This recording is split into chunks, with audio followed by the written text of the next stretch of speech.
What if things were different? What if we solved problems in a different way? Arrival, the 2016 movie directed by Denis Villeneuve, was a groundbreaking film for many reasons. It is known for its extremely well-written female protagonist, its complex structure and timeline, its interesting analysis of language, and most important of all, the topic I'll be exploring today, its clever display of nationalism through the lens of science fiction. The point I'll be arguing in this video is that Arrival by Denis Villeneuve represents the present-day flaws of nationalism.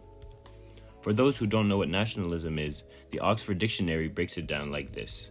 Nationalism is the identification with one's own nation and support for its interest, especially to the exclusion or detriment of the interests of other nations. In even simpler terms, nationalism basically goes as follows. This belongs to you, and this does not.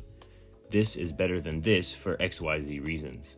It is the idea that what lies in between these geographical lines has more value than what lies inside of these geographical lines, for example. For those still following, nationalism as an ideology has been proven to have many downfalls, and the content in Arrival really puts these flaws to the forefront. To better understand all of my points, I will attempt to summarize the film in a brief manner. 12 massive alien spaceships suddenly appear throughout every continent of the world. We follow the journey of linguist Dr. Louise Banks as she attempts to communicate with the alien pod that landed in Montana, USA.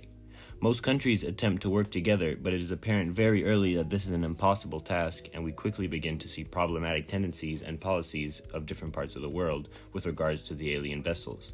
In the end, after lots of military panic and troubled international relations, communication comes out on top and Louise Banks manages to avoid catastrophe. My first argument is that Arrival depicts the flaws of nationalism's aggressive tendencies. Nationalism creates a separation between two entities, which by nature also creates division and competition. This can be understood when looking at historical moments such as the World Wars, or any wars for that matter, with countries fighting to come out on top as the most powerful and influential. Aggression is ingrained in this ideology as a means to stay on top. This aggression is visible in many key moments of Arrival, for example, the Russian government executing its own personnel as a means to avoid sharing information, or China threatening the aliens with a military strike.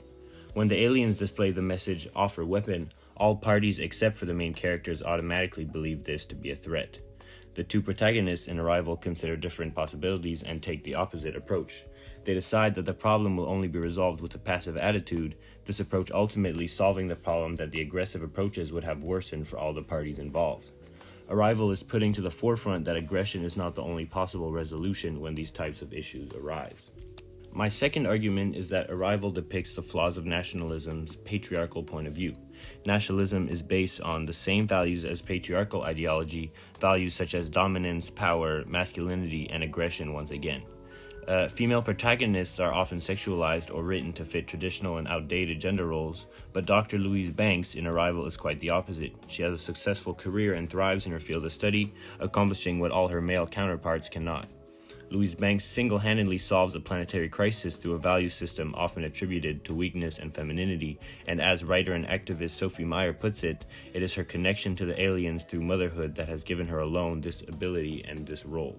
Arrival is proving the outdatedness of the patriarchal viewpoint through its main character, her character traits, and her aid in the resolution of the film.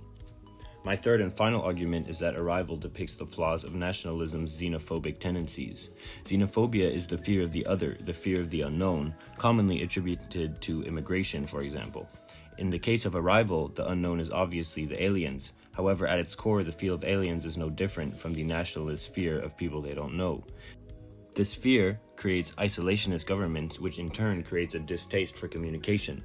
This concept is very prominent in the movie, not only in the way different countries react in the selfish manner when faced with a global issue, but especially when the aliens offer the human race a tool, the tool of non-linear time through their language, this tool offered with the intention of helping the humans. However, the governments in the movie dismiss this fact and instead resort to violence and war.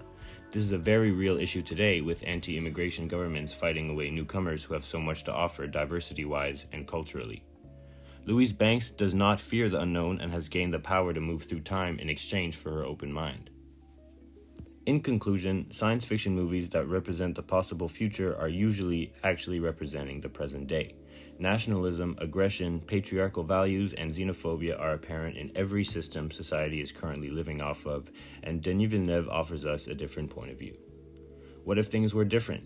What if we solved problems in a different way? Thank you so much for listening.